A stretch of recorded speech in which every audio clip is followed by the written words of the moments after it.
Nous approchons de la 4e année de l'invasion de l'Ukraine par la Russie, une opération militaire spéciale que la Russie pensait ne durer que 10 jours au maximum.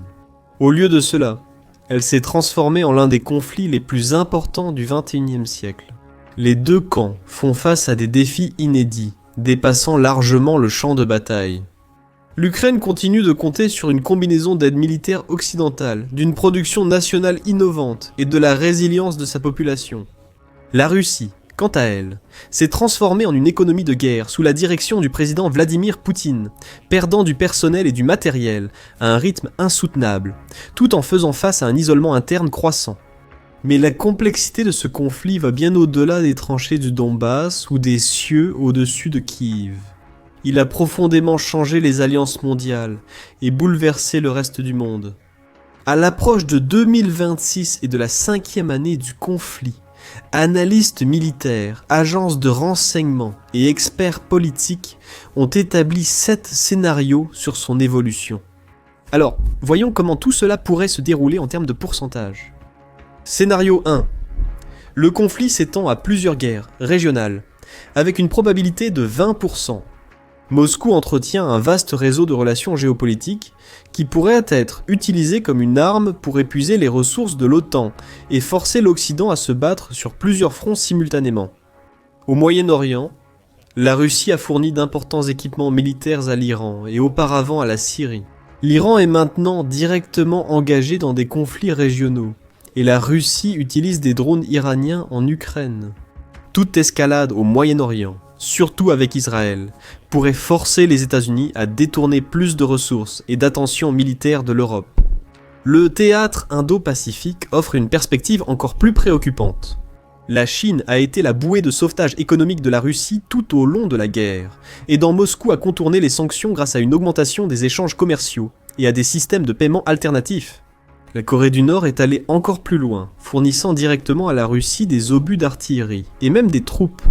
Si la Chine devait adopter une attitude agressive envers Taïwan, tandis que la Russie intensifie ses opérations en Ukraine, nous pourrions assister à une véritable guerre mondiale.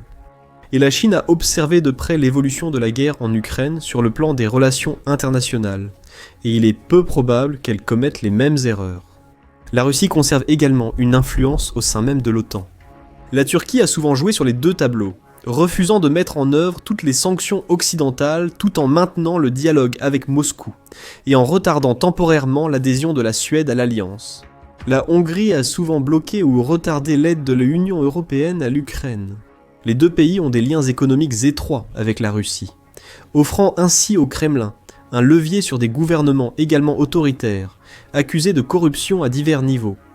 Les Balkans occidentaux pourraient aussi provoquer un conflit hybride entre l'axe Russie-Chine et l'OTAN. La relation de la Serbie avec la Russie, combinée aux tensions persistantes au Kosovo et en Bosnie-Herzégovine, crée des opportunités pour Moscou de déstabiliser le flanc sud-est de l'Europe. Ces pays dépendent historiquement de l'énergie et des investissements étrangers, ce qui donne à Poutine des moyens de créer des crises qui exigeraient l'attention de l'OTAN. L'Union européenne a toujours eu du mal à réduire l'écart entre l'Ouest et l'Est. Les Balkans sont géographiquement et structurellement importants pour le commerce transeuropéen. La Chine est aussi un investisseur majeur dans les infrastructures des Balkans, ce qui réduit la capacité de l'Union européenne à influencer la géopolitique régionale par ses investissements. Si les choses tournent mal, nous pourrions voir la Russie encourager des conflits dans l'une de ces régions, que ce soit directement ou indirectement. Cela relève de la stratégie russe de guerre hybride, alliant forces militaires, pression économique, cyberattaques, désinformation et conflits par procuration pour atteindre des objectifs stratégiques. Cette stratégie pourrait permettre à la Russie de gagner du terrain à l'est de l'Ukraine, pendant que l'Occident est distrait. Elle pourrait aussi fracturer l'unité qui a marqué la réponse de l'OTAN, car les membres priorisent des menaces différentes selon leur position et leurs intérêts. Cependant, les conséquences imprévues pourraient être catastrophiques pour la Russie. Déclencher plusieurs conflits régionaux pourrait unir l'Occident encore plus fermement contre Moscou. La Chine pourrait ne pas vouloir suivre le calendrier de conflit de la Russie après des décennies mais à rattraper l'armée américaine. Et elle n'y est toujours pas. Scénario 2. La guerre continue par attrition, avec une probabilité de 12%. Dans ce scénario, 2026 ressemble étonnamment à 2025, mais en étant plus épuisé et plus dépendant du soutien extérieur. Les deux camps ont accepté qu'aucun ne peut obtenir une victoire décisive à court terme, donc la guerre devient un test de capacité industrielle, de soutien international et de volonté intérieure. Le champ de bataille lui-même deviendrait de plus en plus statique, car les deux camps contrôleraient à peu près le même territoire qu'ils détenaient à la fin de 2025, avec les mêmes gains et pertes marginaux mesurés en villages plutôt qu'en villes. Suivant la tendance de 2024-2025, les reportages se focaliseraient surtout sur des détails précis ou une vue globale, car il n'y aurait quasiment aucune opération majeure à signaler. Il est fort probable que la Russie ne serait plus en mesure de soutenir les offensives estivales qui ont marqué 2024 et 2025 lorsque des dizaines de milliers de personnes sont mortes et que le front avançait de plusieurs kilomètres par jour. L'Ukraine ne pourrait pas rééditer l'invasion de Koursk de août 2024 seulement mener des incursions aériennes sporadiques ou saboter des infrastructures. La mécanique de ce scénario favorise la Russie à certains égards, et l'Ukraine à d'autres. La population et l'industrie plus développée de la Russie devraient lui offrir un avantage dans un affrontement d'usure. Moscou peut théoriquement produire indéfiniment chars, artillerie et munitions, même s'il s'agit de modèles anciens datant de la fin de la guerre froide, et non de nouveaux T-90A1. Mais même les stocks soviétiques actuels s'épuisent plus vite que la production nationale ne peut les remplacer. Une fois que ces stocks seront épuisés, potentiellement d'ici la mi-2026. Selon certains témoignages, la capacité de la Russie à mener une guerre mécanisée se dégrade fortement. Les atouts de l'Ukraine sont sa technologie et son adaptabilité. Les forces ukrainiennes se sont révélées bien plus capables d'intégrer de nouveaux systèmes, d'ajuster leurs tactiques et d'innover sur le champ de bataille. La prolifération des drones signifie que le plus grand risque concerne les équipements jetables et faciles à produire, plutôt que l'infanterie ou les gros véhicules.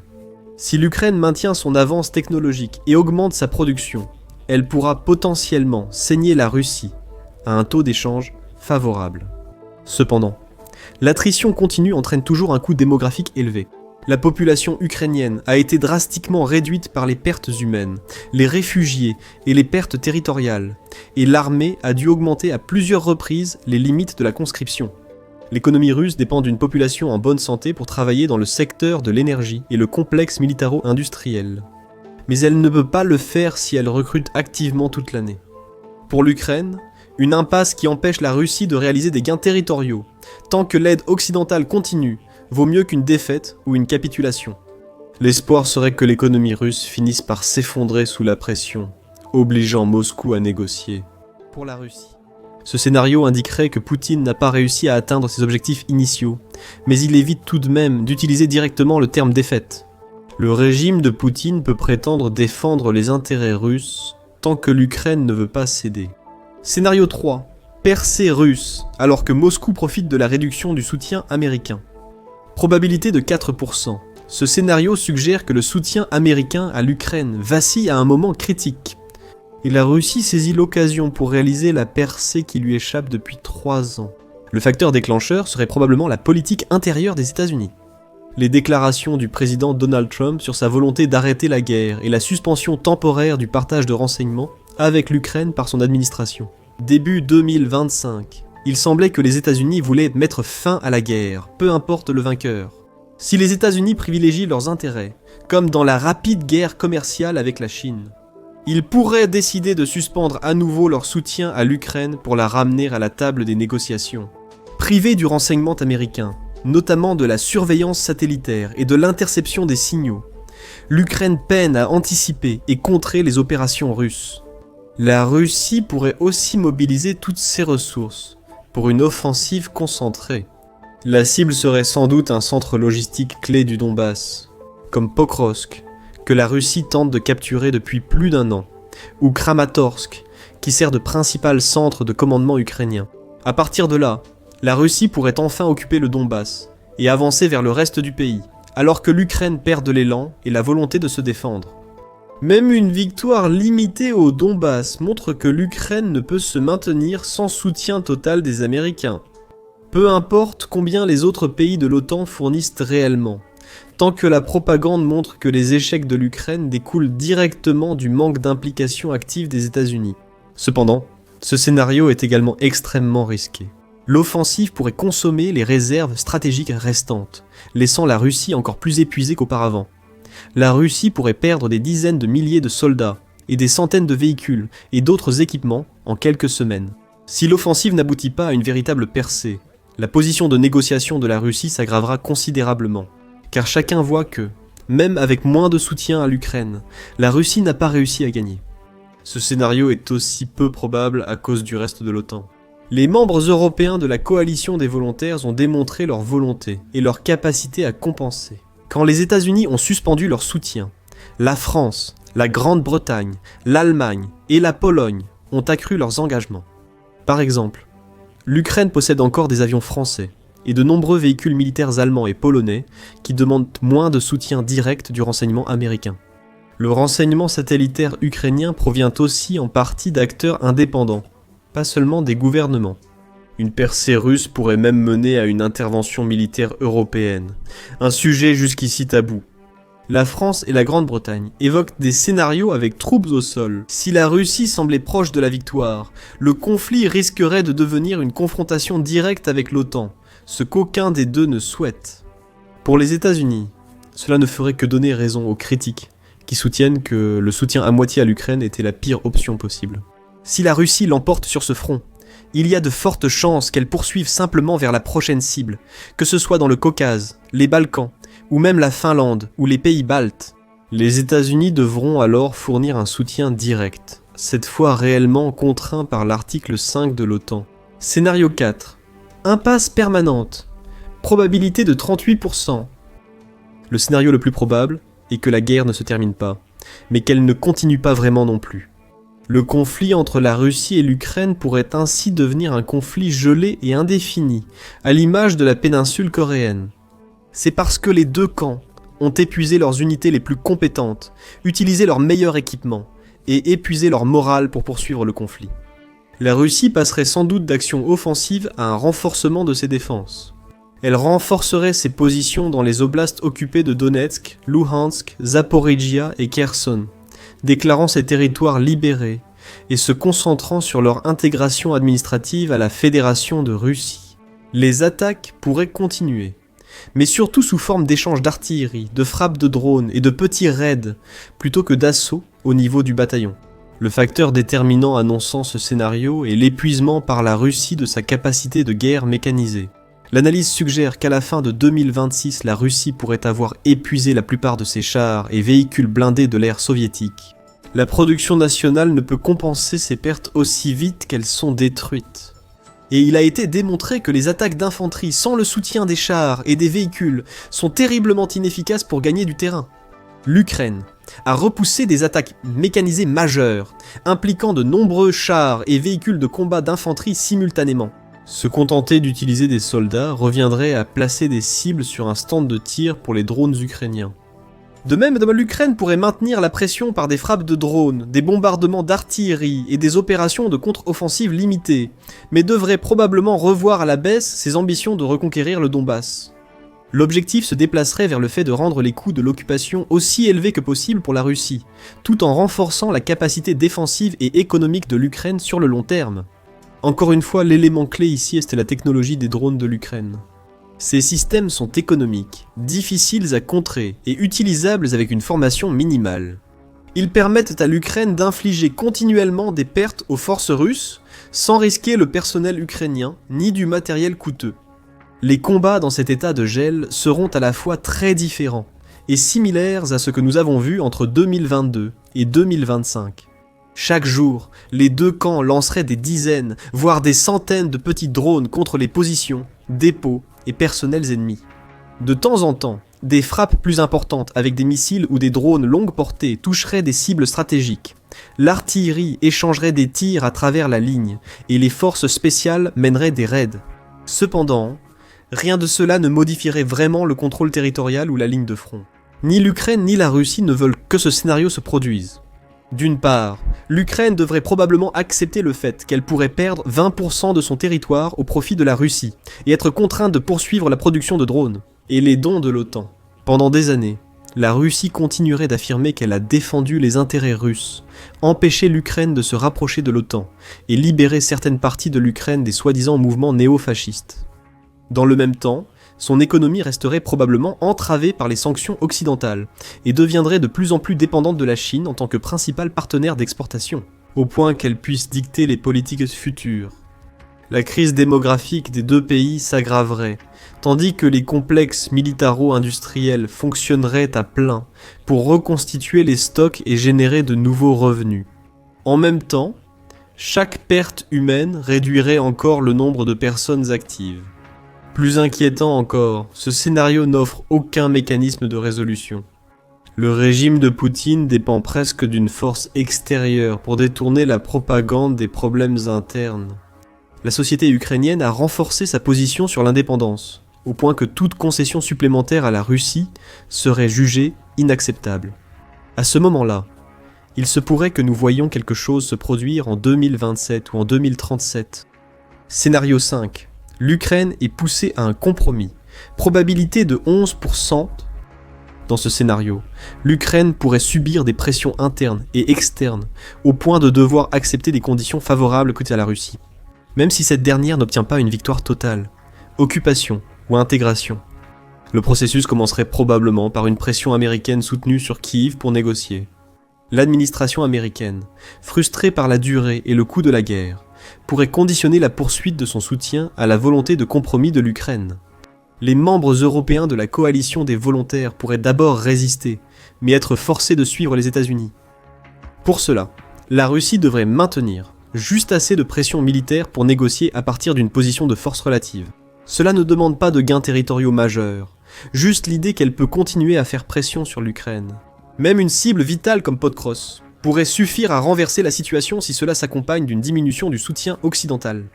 Comme d'habitude, Poutine aborderait probablement le sujet en suggérant la paix, puis en refusant complètement toute tentative de réelle diplomatie, en restant fidèle à ses revendications initiales. Le pire, c'est que ce scénario est tout à fait crédible, car jusqu'à présent, l'Ukraine a réellement eu besoin du soutien occidental pour maintenir ses défenses. Si ces systèmes faiblissent, d'une manière ou d'une autre, l'Ukraine sera finalement contrainte d'aborder les négociations en position de faiblesse, même si la situation actuelle sur le front indique une impasse. L'Ukraine devrait céder des parties des oblasts de Donetsk et de Louhansk, actuellement sous contrôle russe, qui pourraient être formalisées comme régions autonomes ou transférées directement à la Russie. Plus douloureusement, sur le long terme, l'Ukraine serait sans doute exclue de l'OTAN, et même son intégration à l'Union européenne pourrait être mise en cause. En échange, l'Ukraine recevrait probablement des garanties de sécurité limitées, sans doute de la part d'un sous-ensemble de pays de l'OTAN, plutôt que de l'Alliance dans son ensemble. Ces garanties seraient délibérément ambiguës, offrant plus que rien, mais moins que la protection de l'article 5. La Russie accepterait un cessez-le-feu sur les lignes actuelles, avec une zone démilitarisée surveillée par des observateurs internationaux. Les sanctions contre la Russie seraient progressivement allégées, si elle ne reprend pas les hostilités.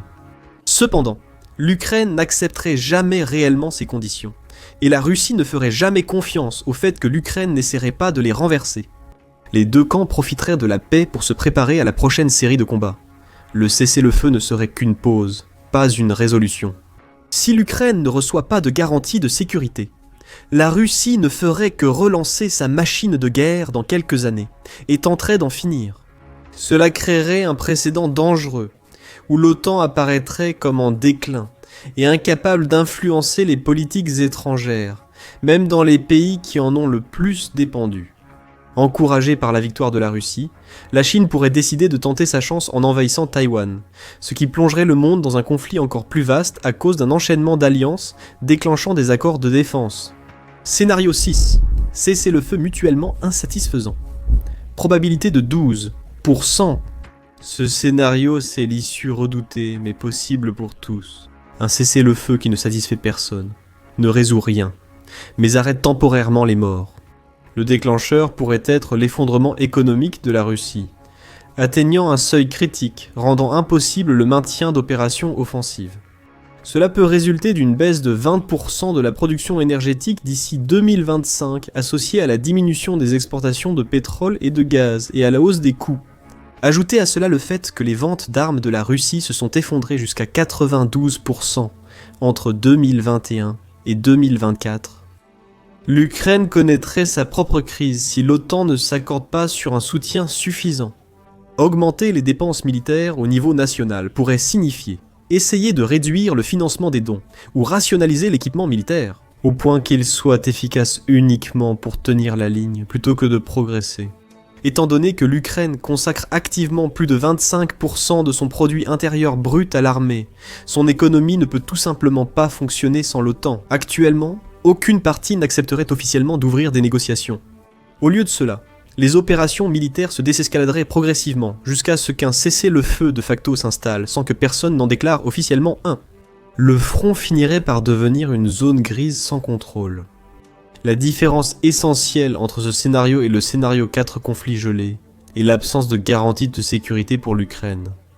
Dans un scénario de conflit gelé, l'Ukraine aurait idéalement une forme d'accord de sécurité. Cela pourrait être un partenariat accru avec l'OTAN, des accords de défense bilatéraux avec des grandes puissances ou, au moins, une ligne claire dont la violation entraînerait une réponse internationale. Dans ce cas, l'Ukraine n'a rien de tout cela. La zone grise existe sans cadre international, laissant l'Ukraine perpétuellement vulnérable. Cela laisse toujours une option similaire à celle du scénario précédent, où la Russie pourrait attendre son heure avant d'attaquer à nouveau. L'OTAN finirait sans doute par préserver un semblant de sécurité. L'élément clé de ce scénario est certes l'augmentation des investissements militaires des pays de l'OTAN. Cela pourrait suffire à dissuader la Russie d'entreprendre des actions ouvertement offensives contre l'Alliance, ou même contre l'Ukraine elle-même. Scénario 7. Victoire ukrainienne. Probabilité de 2%. C'est le scénario que la plupart des gens espèrent, mais c'est finalement celui qui a le moins de chances de se produire. Pour que l'Ukraine l'emporte, il faudrait un alignement presque parfait du soutien international, du succès militaire et de l'effondrement russe. Cela semble de moins en moins probable, mais cela reste théoriquement possible. Cela nécessiterait un changement radical de la politique américaine. Les États-Unis pourraient estimer qu'une victoire russe en Ukraine rend une attaque chinoise contre Taïwan plus probable, ou qu'une défaite russe prévient des conflits futurs plus graves. Quel que soit le déclencheur, les États-Unis passeraient d'un soutien mesuré à un engagement total. Cela impliquerait la levée de toutes les restrictions sur les armes, y compris l'envoi de missiles longue portée comme les Tomahawk, capables de frapper profondément le territoire russe. Du côté de l'Europe, l'envoi de nouvelles armes à l'Ukraine pourrait montrer à la Russie à quel point elle serait en difficulté si elle décidait d'aller plus loin. En même temps, les États membres de l'OTAN renforcer ses sanctions économiques et géopolitiques contre la Russie signifierait que la majeure partie du monde cesserait tout simplement de commercer avec elle, ce qui menacerait d'entraîner un effondrement total. Pour que l'Ukraine remporte une victoire décisive, la Chine devrait également cesser de soutenir la Russie. Cela pourrait arriver sous la pression diplomatique et économique des États-Unis, qui menacent d'imposer plus de tarifs, de restrictions technologiques et de sanctions financières si la Chine soutient l'agression russe. Si la Chine se rend compte qu'une relation continue avec la Russie devient plus coûteuse ou risque de déboucher sur un conflit prolongé entre la Chine et l'OTAN qu'elle ne peut pas gagner, elle pourrait cesser de soutenir la Russie dans le contournement des sanctions. L'Ukraine devra aussi obtenir de grandes victoires sur le front et par des frappes à longue portée en 2026 pour accélérer ce processus. Quelque chose de majeur, comme une autre contre-offensive à Kharkiv, combinée à une nouvelle incursion en Russie, pourrait donner plus d'élan et détériorer la position de la Russie. Le gouvernement russe devrait échouer d'une façon ou d'une autre en interne. Peut-être que l'aggravation de la crise économique entraînera l'éviction de Poutine. Peut-être que Poutine mourra de causes naturelles ou non naturelles. Peut-être que la Russie connaîtra une vaste révolution qui paralysera l'armée. Il faudrait quand même dissuader Poutine d'utiliser l'arme nucléaire. C'est la carte maîtresse qu'il brandit à chaque fois que l'OTAN tente de fournir plus d'aide à l'Ukraine. Le problème, c'est que chaque élément qui échoue ici rend ce scénario beaucoup moins probable. Par ailleurs, le dernier point concernant uniquement la guerre nucléaire est quelque chose qui retient l'OTAN depuis février 2022. Étant donné que la plupart des scénarios indiquent une poursuite du conflit, 2026 sera probablement l'année où tout le monde acceptera que la guerre en Ukraine ne se terminera pas de sitôt et commencera à s'adapter à cette réalité. Merci d'avoir regardé. Maintenant, pour une analyse des raisons internes pouvant mener la Russie à perdre la guerre, regardez notre vidéo sur l'effondrement de la Russie. Ou, pour rester informé des développements les plus récents qui influencent la probabilité de chaque scénario, abonnez-vous à The Military Show pour des vidéos quotidiennes.